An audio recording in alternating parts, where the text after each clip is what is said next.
and the world community as well.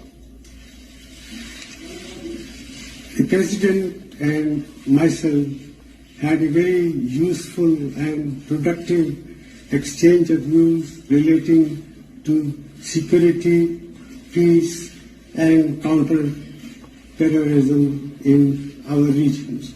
I am very satisfied with the outcome of my discussion with President Obama. How much more confident are you with President Trump leading this country that there will be peace through strength and you will have a successful partnership with the United States, Biden's incompetence and weakness over the last 4 years?